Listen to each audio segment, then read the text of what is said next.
할렐루야, 주님을 찬양합니다.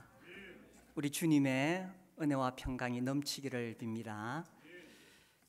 우리가 구원을 받았다는 것은 정말 놀라운 일입니다. 이 구원은 하나님께서 이 놀라운 구원의 사역을 주도적으로 이루시고 또 우리의 것이 되게 하셨습니다. 하나님께서 우리를 사랑하셨기 때문에 이 구원이 하나님으로부터 시작되어졌고, 또 우리 주 예수 그리스도께서 십자가에서 대속 사역을 완성하심으로 우리의 죄값을 지불하심으로 이 구원이 완성되어졌고, 그리고 이 놀라운 비밀을 성령께서 우리에게 깨닫게 하시고 이 구원이 우리의 것이 되도록 그렇게 하셨기 때문에 우리가 구원을 받게 된 거죠. 그래서 이 구원은 우리 자신에게서 나오는 것이 아니고 전적으로 하나님의 역사입니다. 이 놀라운 십자가 복음, 이 성경의 핵심이 결국은 이 십자가 복음이죠. 그리고 이 십자가 복음을 눈으로 볼 수 있도록 주님께서 두 가지 예식을 명하셨습니다. 그것이 첫 번째는 침례식이고 두 번째는 성찬 예식입니다. 오늘 우리 교회에 이제 침례식이 있었습니다. 이 침례, 물에 잠기고 또 물에서 올라오는 것을 통해서 예수님이 십자가에 못 박히실 때에 나도 예수님과 함께 십자가에 못 박혔다. 그래서 물에서 올라오는 것은 예수님께서 무덤에서 다시 살아나셨듯이 이제 나도 새로운 생명, 하늘의 생명으로 살아간다. 이 침례식이 이 성경의 복음을 명확하게 보여주는 거죠. 그리고 우리 교회는 예수님 명령에 따라 또 매주 이 성찬식을 행합니다. 이것이 또 명확하게 이 십자가의 복음을 드러내는 거지요. 이 떡과 잔이 바로 우리 예수님이 십자가에서 자기의 몸을 내어주신 것이고, 예수님이 자기의 피를 쏟으셔서 우리를 구원하셨다는 것을 우리에게 보여주시고, 또 우리가 그 떡을 먹으며 잔을 마심으로 이 십자가의 복음을 계속 우리가 다시 기억하고 상기하고 우리의 초점을 주님에게로 맞추게 되는 것입니다. 그래서 이미 구원받은 사람에게는 이 의미와 가치를 우리가 이미 구원받은 사람은 깨달았기 때문에 이것이 얼마나 놀라운 것인가를 알죠. 그러나 구원받지 않은 사람은 이것이 하나의 형식으로 보이고 그 지루한 의식을 왜 매주 하느냐 이렇게 말할 수도 있습니다. 이게요, 교회를 오래 다니고 그렇게 한다고 해서 구원을 받는 게 아니에요. 이 구원을 받는 것은 전적으로 하나님께서 주도하시는 것입니다. 근데 이제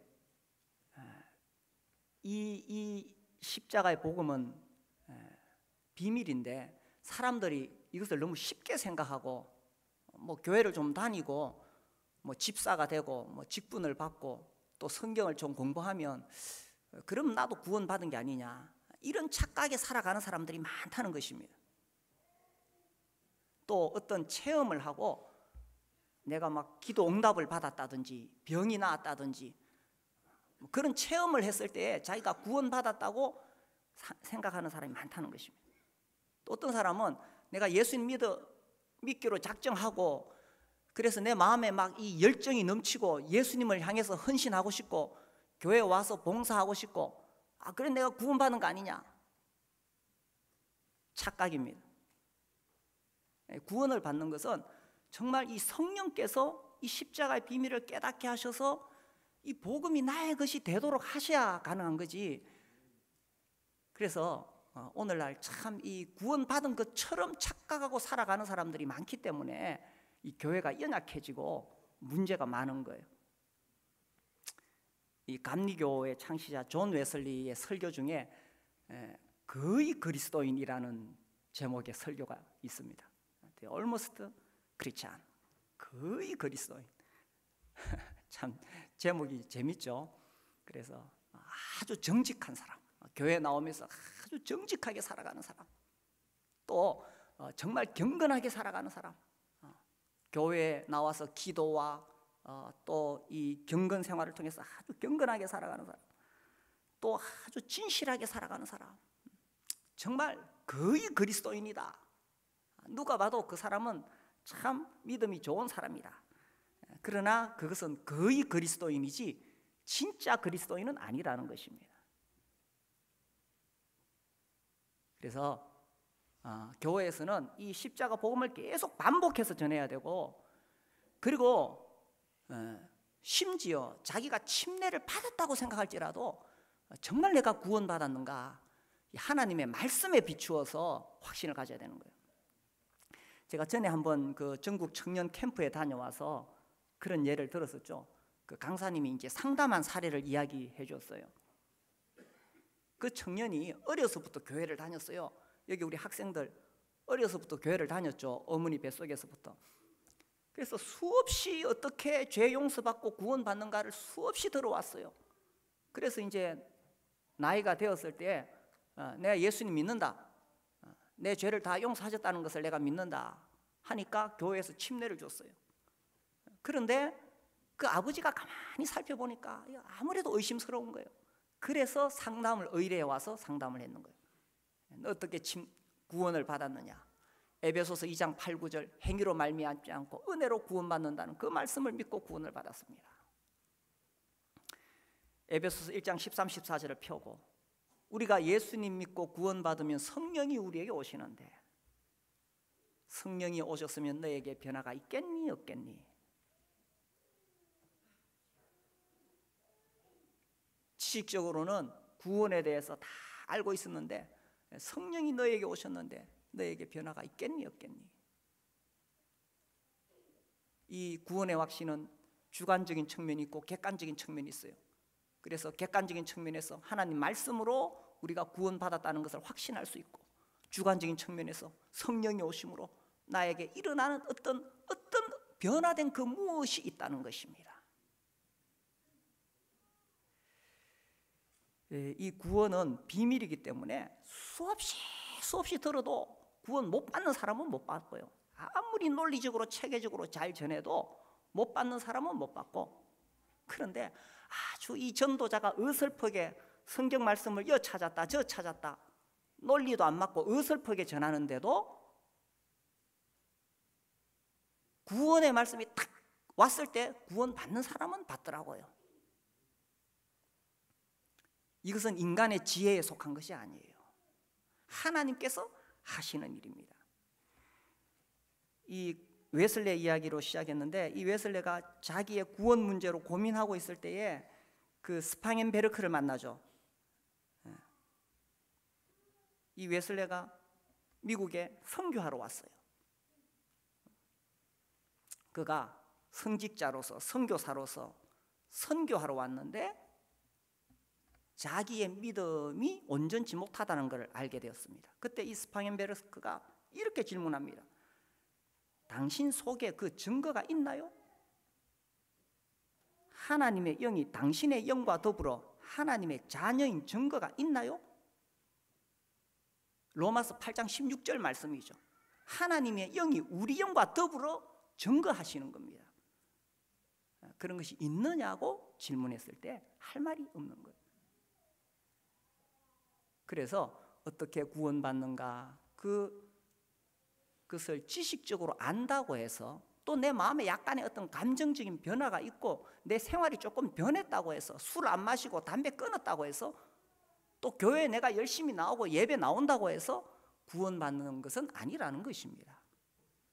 성령께서 정말 이 놀라운 진리의 말씀을 나에게 깨닫게 하셔서 이것이 나의 것으로 적용되어질 때에 구원을 받는 거예요.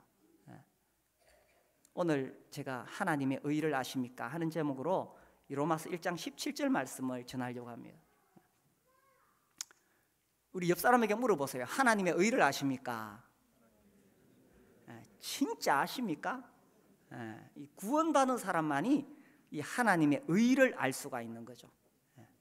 이 로마서 1장 17절 말씀은 종교개혁의 그 시발점이 되었던 루터가 이 말씀 가지고 시작했다고 합니다. 1517년 10월 31일 그 비텐베르그 그 성당 문 앞에다가 95개조 반박문을 이제 붙이면서 이 종교개혁이 시작이 되었는데, 그때 루터가 그렇게 할 수 있었던 용기를 주었던 말씀이 로마서 1장 17절 이 말씀입니다. 올해가 2017년이라 종교개혁 500주년이 된다고 또 이 교계에서는 아주 떠들썩합니다. 처음에 루터는 이 하나님의 의를 어떻게 생각했냐면, 인간이 노력해서 하나님이 인정할 만큼 그런 의의 수준에 도달해야 된다, 이렇게 생각했습니다. 그래서 인간이 정말 이 종교적인 이 노력을 계속 해가지고 올라가야 되는 하나님의 어떤 절대 기준이라고 생각했는 거예요. 근데 사실 성경에서 하나님의 의를 그런 의미로 이야기하고 있지 않죠. 그 신학자가 그렇게 성경을 연구하고 신학을 연구했는데도 이 하나님의 의를 그렇게 오해하고 있었다는 것입니다. 성경에서 말하는 하나님의 의는 그것이 아니라 정말 하나님께서 값없이 우리에게 선물로 주시는 하나님의 의입니다. 이 의를 알고 계시느냐는 거예요. 저도 초등학교 때 다녔던 학교가 그 기독교 학교라서 어려서부터 이 성경을 공부했습니다. 저도 그렇게 생각했는 거예요. 하나님의 의, 그때는 하나님의 의라는 뭐 용어는 몰랐지만 하나님의 그 수준에 도달하기 위해서 내가 얼마나 애를 써야 가능할까? 하나님께 인정받을 만큼 그런 수준에 이르기 위해서 내가 얼마나 기도해야 되고 얼마나 도덕적으로 깨끗해야 되고 그렇게 생각했는 거예요. 그런데 성경에서 말하는 하나님의 의는 그게 아니죠. 하나님이 이것을 나에게 값없이 선물로 주시기를 원하십니다. 자, 이 하나님의 의가 나에게 정말 필요한 거예요. 왜 필요하냐? 하나님의 의가 왜 나에게 필요하냐? 죄 때문이죠. 하나님의 의는 죄 때문에 필요하다는 것입니다. 인간은 결코 자기 힘으로는 하나님의 그 기준, 하나님의 그 수준에 이를 수가 없습니다. 우리 로마서를 오늘 계속 찾아보겠습니다. 로마서 3장 23절 같이 한번 읽겠습니다. 23절 시작. 모든 사람이 죄를 범하였음에 하나님의 영광에 이르지 못하다. 모든 사람이 죄를 범하였기 때문에 하나님의 영광, 하나님의 수준에 이를 수가 없었다는 것입니다. 이 죄가 뭐냐? 이 죄는요, 내가 뭐 이렇게 행위로 지은 어떤 죄를 이야기하는 게 아니에요. 이 죄는 내가 뭐 도덕적으로 좀 잘못한 거 그런 거 말하는 거 아니에요. 이 죄는 내가 뭐 양심에 그리끼는 뭐 어떤 거 그런 거 이야기하는 거 아니에요. 물론 그것도 죄지만 이것과는 비교도 안 되는 근본적인 죄가 있다는 거예요. 하나님께서 우주 만물을 만드셨는데, 그리고 사람에게 금하신 게 있죠. 동산 중앙에 있는 선악을 알게 하는 나무의 과실은 먹지 말라. 그런데 아담과 하와가 그 선악과를 따먹었는 거예요. 거기서 죄가 시작이 되어졌습니다. 그게 죄예요, 죄. 죄는 뭐냐? 하나님이 하지 말라고 하셨는데 하나님의 명령에 불순종한 것. 하나님께서 우주 만물을 만드시고 다른 것은 다 허용하셨지만 왜 선악과를 금하셨느냐? 하나님께서 우주 만물의 주인이라는 것을 알려주기 위해서 그것을 금하신 거예요. 사람들이 쉽게 질문하기를 왜 하나님 그거 따먹을 줄 알면서 만드셨냐고 어리석은 질문을 합니다. 하나님께서 만약 그것까지 다 허용하셨다면 인간하고 하나님하고 맞먹는 거예요. 하나님께서 피조물인 인간과 다른 창조주라는 것을 보여주실 필요가 있잖아요. 그래서 우리 사람이 내가 주인이 아니구나, 하나님이 주인이시구나. 그래서 하나님 말씀에 순종하고 하나님을 의지하고 하나님께 의존하면서 살도록 하나님께서 만드셨는 거예요. 근데 그 선악과를 따먹었다는 건 뭐냐? 내가 주인이다 이거예요. 내가 하나님이다 이거예요. 나는 더 이상 하나님께 의존하며 살지 않겠다. 나는 하나님 섬기기를 거절하겠다. 그래서 자기 스스로 주인이 되고 자기 스스로 하나님이 되기 위한 하나님을 향한 반역이라는 거예요. 하나님께 의존하도록 만들어졌는데 이제 하나님 버리고 자기 스스로 독립하겠다는 거예요. 이게 죄의 본질인 것입니다. 피조물인 존재에 우리가 살고 있는 이 지구가 있죠, 그죠? 하나님 얼마나 크신 분이냐? 이 지구가 얼마나 큽니까? 이 지구가 태양계에 속해 있죠. 수금지와 목도천해명. 또 이 태양계가 은하계에 속해 있죠. 옛날에는 이 은하계 안에 별이 2천억 개라 그랬는데 요즘은 또 더 많다고 또 이야기합니다. 정확하게 계산을 해낼 수 없을 거예요. 이 은하계가 얼마나 큽니까? 이 은하계가 또 2천억 개다. 옛날에 그렇게 말했는데 최근 또 얼마 전부터는 또 2천억 개 넘는다 그럽니다. 어떻게 측량할 수가 있겠어요? 이 광대한 우주에 비하여 우리 인간이라는 존재는 정말 먼지만도 못합니다. 이 크고 놀라운 우주를 만드신 하나님께서 우리 인간을 만드시고 너는 나에게 의존하며 살아라. 내가 너의 주인이다 하셨는데 그것을 거절하고 자기 스스로 주인이 되겠다고 한 것. 이것이 죄의 본질인 것입니다. 그래서 하나님을 향하여 반역하고 내가 독립하겠다. 이게 죄의 본질이죠. 우리가요 구원을 받으려면 내가 정말 철저하게 죄인이라는 사실을 깨달아야 한다는 거예요. 우리 로마서 3장 10절 말씀 한번 보겠습니다. 3장 10절 같이 읽겠습니다. 시작. 기록된 바 의인은 없나니 하나도 없으며. 하나도 없으며. 하나님을 향해 반역했기 때문에 아담의 자손들 중에 하나님 보시기에 의로운 사람은 하나도 없다는 거예요. 그래서 선악과를 따먹음으로 인간은 전적으로 부패했습니다. 이 전적 부패, 전적 무능이란 말은 사람이 절대로 선한 일을 안 한다는 뜻이 아닙니다. 우리 인간도 선한 일을 하죠. 선한 일을 합니다. 그러나 그것으로는 절대로 하나님의 의의 기준에 이를 수가 없다는 거예요. 그래서 머리끝에서 발끝까지 마치 폭우에 젖은 것처럼 온갖 죄로 완전히 젖어 있는 인간이 아무리 선한 일을 한다 하더라도 그것으로는 하나님과의 관계가 회복될 수가 없다는 것입니다. 그래서 의인은 없나니 하나도 없으며.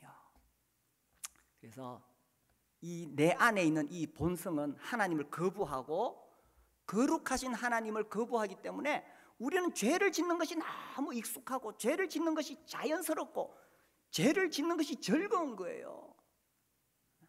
이런 인간이 자기의 힘으로 어떻게 구원을 받을 수가 있겠습니까?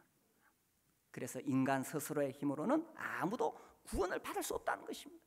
우리 안에 있는 이 본성, 죄의 본성은 너무나 악하기 때문에 아무리 내가 노력을 해도 이 죄의 본성을 내가 없앨 수가 없는 거예요. 우리가 예수님 믿고 구원받은 다음에도 여전히 이 죄의 본성은 살아 있습니다. 이것은 내가 교회 나와서 이제 막 구원받고 열심히 한다고 해서 이 옛 본성이 개선되는 것은 아니에요. 고쳐지는 것은 아니에요. 근본적으로 하나님을 향한 이 반역성, 악한 이기심, 이것이 꽉 차 있는데 이것은 내가 주님 나라 갈 때까지 여전히 내 안에 있는 거예요. 이러니 어떻게 자기 힘으로 구원을 받을 수가 있겠어요? 우리가 구원받을 수 있는 것은요, 이런 죄인을 놀랍게도 하나님께서 사랑해 주셨다는 것입니다. 우리 로마서 5장 8절 봅시다. 8절 우리 같이 한번 읽어봅시다. 시작. 우리가 아직 죄인 되었을 때에 그리스도께서 우리를 위하여 죽으심으로 하나님께서 우리에 대한 자기의 사랑을 확증하셨느니라. 우리가 아직 죄인 되었을 때에 그리스도께서 우리를 위하여 십자가에 죽으셨어요. 내 죄를 대신 갚아주기 위해서 예수님이 십자가에 죽어주셨어요. 그러므로 하나님께서 우리를 얼마나 사랑하시는지 확증하셨느니라. 하나님이 나를 어떻게 사랑하시나요? 하나님 나를 사랑하신다면 왜 나에게 이런 일이, 이런 어려운 일이, 이런 문제가 생길 수 있습니까? 그리스도인들이 이런 질문을 해요. 얼마나 어리석은 것입니까? 하나님 나를 사랑하신다면 이 문제를 해결해 주시고 하나님 나를 사랑하신다는 증거를 보여주십시오. 이 얼마나 어리석은 질문입니까? 하나님이 자기 아들을 십자가에 내어주셨다면 이것보다 더 놀라운 하나님의 사랑을 확정하는 것이 어디에 있겠습니까? 무슨 증거를 또 얻고 싶은 거예요? 무슨 또 뭐 하늘에서 뭐가 떨어지고 무슨 또 새로운 표적을 구하겠다는 거예요? 하나님은 자기 아들을 십자가에 내어주심으로 우리에 대한 사랑을 확증하셨는, 하나님의 사랑을 결코 의심하지 마라. 그래서 우리 죄인이 구원받을 수 있는 것은 이런 죄인을 하나님이 사랑하셨다는 것입니다. 그래서 그리스도께서 죄인인 나를 위하여 죽으셨다는 거죠. 자, 그래서 이제 우리가 하나님의 의를 얻을 수 있는데, 다시 로마서 1장 17절 돌아오시면 이 하나님의 의가 어디에 나타났느냐? 어디에 나타났습니까? 복음에는 하나님의 의가 나타나서, 이 복음을 우리가 깨달을 때에 이 복음에 하나님의 의를 발견할 수 있는 거예요. 복음, 복된 소식, 죄인인 우리가 구원받을 수 있는 복된 소식, 이것이 복음이죠. 이 복음에 하나님의 의가 이제 나타나 있어요. 이 복음을 깨달을 때 내가 하나님의 의를 나의 것으로 받을 수가 있는 거예요. 지금 그 CTI에서 이 심화 과정을 만들고 있는데, 이제 저보고 이 비교 조직신학 구원론에 대해서 강의를 해달라고 그래요. 그래서 제가 25시간 이 구원론을 계속 지금 공부하고 있어요. 그 중에 이제 이 대표적인 복음주의자들, 루터, 종교개혁을 시작했죠. 루터, 그 다음에 뒤를 이은 칼빈, 그리고 18세기에 이 존 웨슬레, 이 세 사람을 제가 하루 이렇게 소개하려고 생각하고 있어요. 이 16세기의 이 루터, 아까 말씀드렸듯이 이 루터가 정말 어떻게 하면 내가 죄를 용서받고 하나님께 인정받을 수 있을까? 이 하나님의 의의 그 기준에 내 힘으로 이룰 수 있을까? 그렇게 고민했던 사람입니다. 그래서 이 사람이 수도원에서 모든 규율을 철저하게 지키고, 또 그 당시 중세교회, 오늘날의 천주교죠, 천주교 성당, 로마 카톨릭, 거기 가가지고 거기서는 고해 성사를 해요. 거기 가가지고 자기가 지은 죄를 다 고백하고 이 율법적인, 완벽한 율법적인 삶을 살아가지고 그렇게 해서 하나님이 인정하는 하나님의 의에 도달하려고 했는 거예요. 그래서요, 어떨 때는 하루에 5번씩 찾아가가지고 내가 이런 죄를 지었습니다, 고해 성사하고, 천주교에서는 그렇게 하면 용서된다 그러거든. 그러니까 그 가서 고해 성사하고, 어떨 때는 너무 자기가 지은 죄가 괴로워서 한 번 가서 6시간 동안 내가 이런 죄를 지었습니다, 막 자기 죄를 다 이야기하는 거예요. 그러니 루터의 그 고해 성사를 받는 신부가 얼마나 괴롭겠어요. 6시간 동안 앉아가지고 막 온갖 그 죄를 다 이야기하는데, 이 루터 마음속에 일어나는 더러운 죄, 우리가요 내 속에 일어나는 더러운 죄 생각해 보십시오. 끝없이 일어난 이런 더러운 죄, 6시간 동안 그렇게 고백했지만 죄 사함에 대한 그런 해방은 없고 오히려 더 좌절과 실망을 체험하고, 그러면서 하나님은 더 두려운 하나님으로 되는 거예요. 그래서 루터가 이렇게 고백합니다. 만일 수도성이 수도원 생활을 통해 천국에 갈 수 있다면, 그렇다면 나는 천국에 갔을 것이다. 내가 만일 좀 더 오래 밤을 지새우고 기도하고 읽고 노동했다면 나는 그래 살다가 죽었을 것이다 라고 말할 만큼 철저하게 금욕적인 생활, 철저하게 율법적인 생활, 정말 자기 모든 것을 다 바쳐서 자기 힘으로 하나님의 의의 기준에 도달하려고 그렇게 노력했는 거예요. 그래서 그렇게 노력을 하면 할수록 자기는 정말 흠없는 수도사의 생활을 했지만 그렇게 하면 할수록 혼란만 찾아오는 거예요. 이 로마 카톨릭에서는 그 라테란 성당에 그 계단이 있는데, 이 28개 계단이 있는데 거기를 주기도문을 외우면서 무릎으로 기어 오르면 한 계단 오를 때마다 9년씩 죄가 용서된다는 그런 엉터리 같은 것을 가르쳤어요. 그래서 이 사람이 피멍이 들도록 무릎 꿇고 주기도문 외우면서 올라갔지만 죄를 용서받았다는 확신이 오지 않는 거예요. 그러다가 이 1513년에서 1519년 사이에 이제 10편, 이 비텐베르그 대학에서 10편 로마서 갈라디아서를 쭉 강의를 하다가 이 로마서의 말씀이 이렇게 비춰지기 시작했는 거예요. 우리가 오늘 읽었던 말씀, 복음에는 하나님의 의가 나타났어. 믿음으로 믿음에 이르게 하나니. 그래서 이렇게 고백합니다. 드디어 나는 깨달았다. 하나님의 의는 하나님의 선물이구나. 내가 노력해서 얻는 것이 아니라 의인은 믿음으로 말미암아 살리라 한 것 같이 내가 하나님을 믿을 때에 하나님이 우리를 의롭다고 하시는구나. 이게 확 깨달아지는 거예요. 그동안에 수없이 성경을 읽고 연구하고 신학을 공부했는데 왜 그전에까지 이것이 보이지 않았을까요? 오늘날도 많은 사람들이 교회에 와서 거의 그리스도인처럼 살아가는데 이것이 안 보이는 사람은 안 보이는 거예요. 하나님의 성령이 이것을 우리에게 깨닫게 하실 때 이것이 나의 것이 되는 거예요. 그래서 이 종교개혁의 이신칭이 오직 믿음으로, 오직 은혜로, 오직 말씀으로, 믿음으로 의롭다함을 받는다. 이신칭의, 이 칭의는 내가 노력해서 하나님의 의의 기준에 도달하는 것이 아닙니다. 전적으로 부패한 인간, 자기의 힘으로 도저히 이 죄 문제를 해결할 수 없는 인간이 죄를 용서받고 하나님의 면전에서 너 죄 용서받았고 이제 의롭구나, 이런 선언을 받는 것이 칭의라는 거예요. 왜냐하면 이미 우리 주 예수께서 십자가에서 내 죄를 다 갚아주시고 다 이뤘다 하실 때 율법이 나에게 요구하는 이 모든 요구도 예수님이 대신 다 이루셨기 때문에 나의 죄는 예수님에게 넘어가는 것이고 완전하신 예수 그리스도의 의가 나에게 넘어오는 것이에요.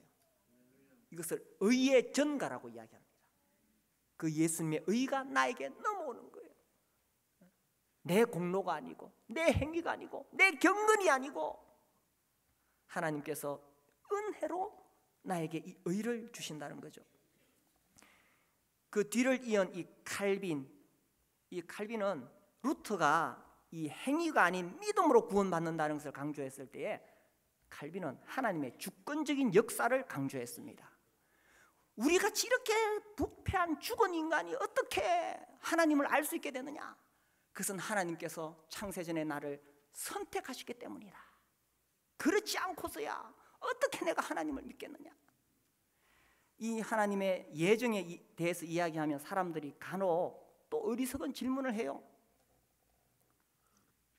선택받아야만 믿을 수 있다면 내가 선택받았는지 안 받았는지 어떻게 아느냐? 그리고 뭐 내가 선택받았다면 뭐 내 마음대로 죄 짓고 살아도 결국은 구원받겠네. 이것은 하나님의 이 예정을 완전히 어리석게, 이 놀라운 예정의 진리를 정말 어리석게 발로 차는 것입니다. 이 칼빈이 이야기했어요. 이 예정론은 논쟁을 위한 것이 아니다. 내가 나 자신을 돌아보니까 내가 어떻게 이 예수님을 믿게 되었느냐? 하나님께서 나를 선택하지 않았다면 어떻게 내가 이 놀라운 진리를 깨닫게 되었느냐? 그래서 죽을 수밖에 없는 전적으로 타락한 부패한 지옥 가는 나를 하나님께서 선택해 주셔서 내가 예수님을 믿게 되었으니 그 선택이 참으로 고마운 것이구나. 이것이 성경에서 말하는 예정인 것입니다. 우리 로마서 8장을 보겠습니다. 로마서 8장 29절 같이 한번 읽겠습니다. 시작. 하나님이 미리 아신 자들을 또한 그 아들의 형상을 본받게 하기 위하여 미리 정하셨으니 이는 그로 많은 형제 중에서 맏아들이 되게 하려 하십니다. 하나님은 내가 뭐 선하게 살고 뭐 이걸 보시고 나를 선택하신 것이 아니에요. 하나님께서 아무 조건 없이 내가 너를 구원하겠다 하고 나를 딱 정하셨는 거예요. 네가 이제 예수를 믿으면은 이제 교회 생활도 잘하고 또 봉사도 잘하고 헌신도 잘하겠구나. 그럼 내가 너를 한번 선택해 볼까? 이런 것이 아니라 하나님께서 일방적으로 아무 조건 없이 나를 선택해 주셨다. 이것을 칼빈이 말하고 싶었던 거예요. 그러나 이 신학이라는 것은 사실 어떤 논리로 하나님 말씀을 설명하는 것이기 때문에 완전하게 설명할 수 없기 때문에 이 예정론에도 잘못 접근하면 오류가 있을 수 있어요. 중요한 건 뭐냐면 내가 예수님을 믿게 된 것이 나의 노력과 나의 공로가 아니라는 거예요. 전적으로 하나님이 은혜로 나를 구원해 주셨다는 것입니다. 로마서 9장 10절에 보시면요, 그뿐 아니라 또한 리브가가 우리 조상 이삭 한 사람으로 말미암아 임신하였는데, 자 11절 읽어봅시다. 시작.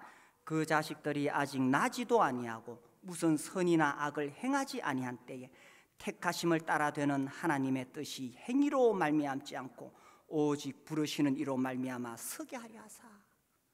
그래서 이 사람은 좀 잘하겠구나, 그런 행위를 보고 선택하신 게 아니에요. 행위가 아니라 하나님께서 일방적으로 아무 조건 없이 나 같은 사람을 선택해 주셨기 때문에 내가 예수님 믿게 된 것입니다. 그래서 예정론을 오해해가지고 하나님이 예정하셨으면 다 되겠지, 그것은 하나님 말씀을 완전히 어리석게 깨닫지 못한 것입니다. 우리에게는 믿어야 할 책임이 있는 거죠. 그래서 우리의 구원이 나에게서 난 것이 아니라 전적으로 하나님의 주권적인 역사라는 것을 이제 16세기 칼빈이 이야기했고요. 그 다음에 이 18세기에 이제 이 감리교회 웨슬리, 이 사람도 자 보세요. 이 사람이 얼마나 철저하게 살았는가. 1703년에 이 가난한 목사의 아들로 태어났어요.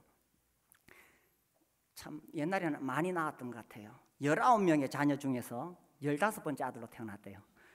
하여튼 아들 많이 낳다 보면 그 중에 이런 한 사람 태어날 수도 있습니다. 이 웨슬레는 소년 시절에 자기 스스로를 그리스도인이라고 생각했어요. 매일 성경을 2시간 이상 읽고 경건하게 살았으니까. 청년이 되어서도 자기 스스로 그리스도인이라고 생각했어요. 정말 이 모범적인 신앙생활을 했고 경건하게 살았고 정말 헌신적으로 살았기 때문에 자기는 그리스도인이라고 생각했어요. 자 보세요. 이 정도면 구원받은 사람인가 아닌가? 웨슬레는 이 하나님 말씀 성경을 너무너무 사랑해서 연구하고 수요일과 금요일에는 금식하고 일주일에 한두 번씩 감옥에 가서 봉사하고 가난한 자, 병든 자, 외로운 사람을 찾아가서 구제 활동을 했어요. 그가 말하기를 나는 옥중에 있는 죄수들을 찾아보았고 빈민굴에 가서 가난한 사람들, 병든 사람들을 돌봐주었고 최선을 다했겠다. 또 죄를 짓지 않기 위해서 부지런히 자신을 경계했다. 이 사람 거의 구원받은 사람인 것 같죠? 그런데 이 사람이 나중에 이 미국에 이 선교하러 가다가 풍랑을 만나면서 도전을 받게 됩니다. 그 모라비안 형제단을 만나게 되죠. 그 풍랑이 이니까 자기는 죽음이 두려운데 모라비안 형제들은 찬송을 부르면서 막 배가 뒤집히고 막 물이 들어오는데도 찬송을 부르면서 조금도 요동하지 않는 거예요. 당신은 무섭지 않습니까? 하나님의 평안이 우리에게 있습니다. 구원받은 사람 죽음을 두려워하지 않죠. 왜? 죽으면 천국 가니까. 이 사람이 그 항해 중에도 웨슬레는 자 보세요. 4시에서 5시까지 명상과 기도, 7시까지 성경, 9시까지 기도회, 12시까지 성경 연구, 1시까지 간증, 그 다음에 점심은 먹었는가 봐요. 그 점심시간은 비어있네요. 2시부터 4시까지 전도, 5시까지 저녁 기도회, 6시까지 명상과 기도, 7시까지 성경, 8시까지 저녁 예배, 9시까지 설교. 이 정도면 뭐 구원받은 사람 같이 안 보입니까? 이 정도 하면 하나님이 구원해 주시지 않을까요?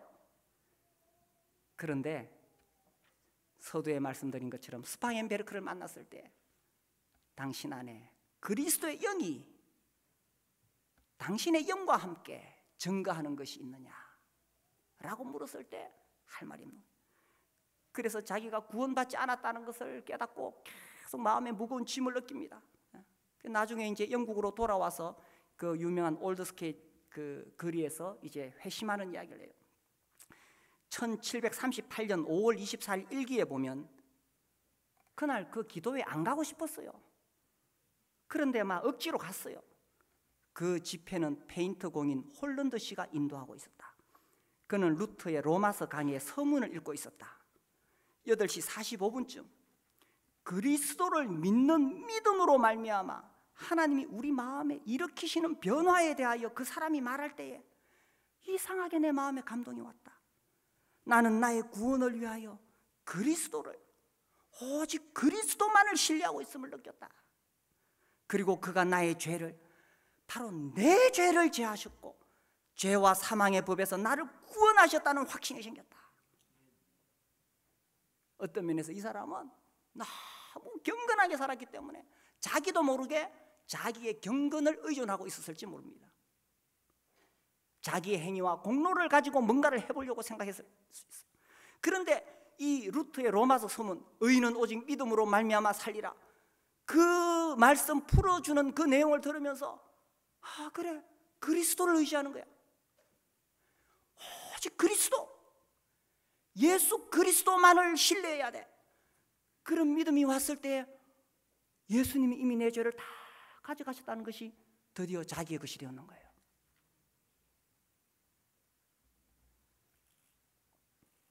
그렇게 경건하게 헌신적으로 살았다 할지라도 구원을 받는 것은 또 다른 문제라는 것입니다. 이 놀라운 십자가의 비밀이 성령님을 통해서 나에게 그것이 나의 것이 되도록 성령께서 역사하실 때 그때 내 안에 성령을 통한 새로운 생명, 중생, 거듭남이 시작되는 거예요. 거듭남.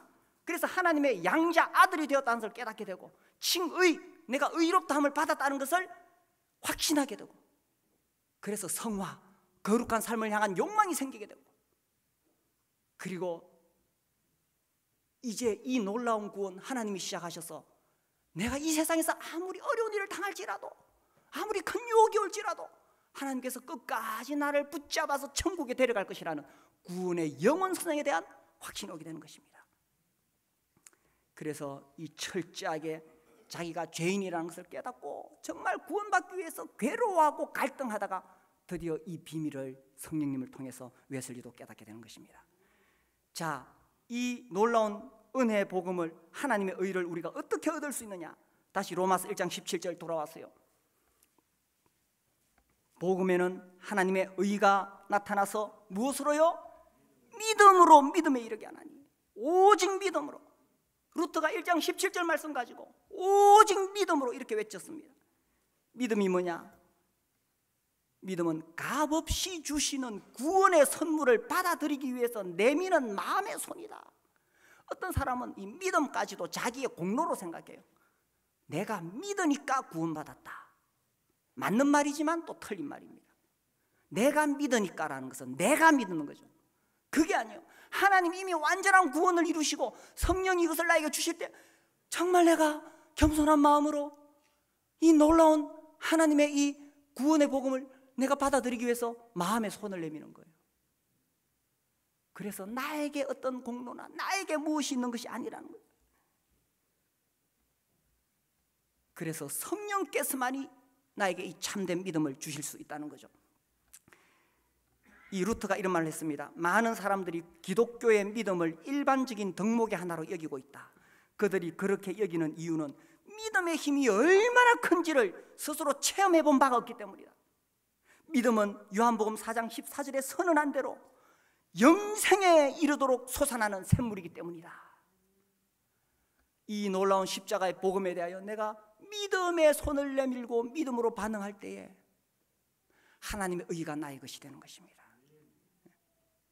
오직 믿음으로, 행위가 아니라 믿음으로. 로마서 3장 28절 같이 읽겠습니다.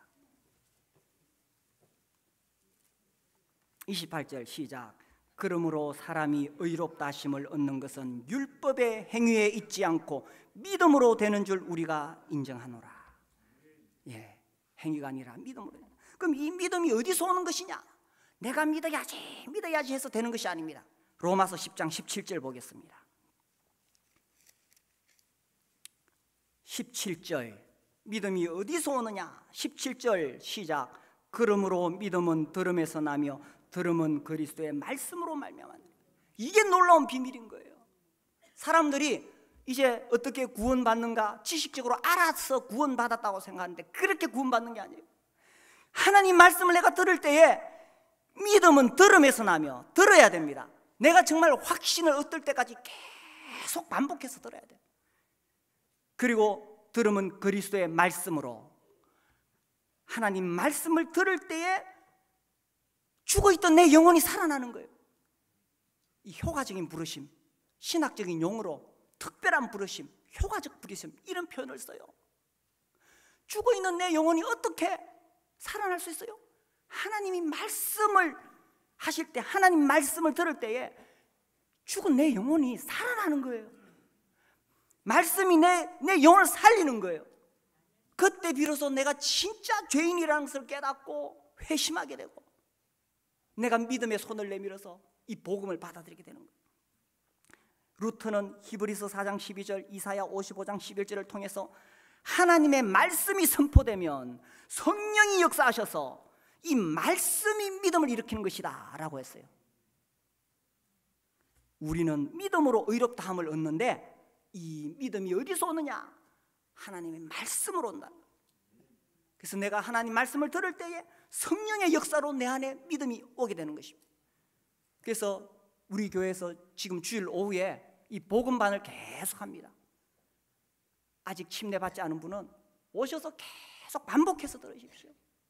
반복해서 계속 듣다 보면 어느 날 이 하나님 말씀이 내 심령을 살리는 것을 느끼게 될 거예요. 그 순간에 루트가 깨달았던 것처럼 하늘 문이 열리고 자기가 구원받았다는 것을 확신하게 되는 것입니다. 이것은 사람이 하는 게 아니에요. 이걸 논리적으로 잘 설명해서 되는 것도 아니고 내가 지식적으로 잘 이해해서 되는 것도 아니고 하나님 말씀이 나에게 들어올 때에 내 영혼이 살아나는 것입니다. 그렇게 해서 구원을 받는 거예요. 이 모든 놀라운 복음의 진리의 근거는 하나님의 사랑이죠.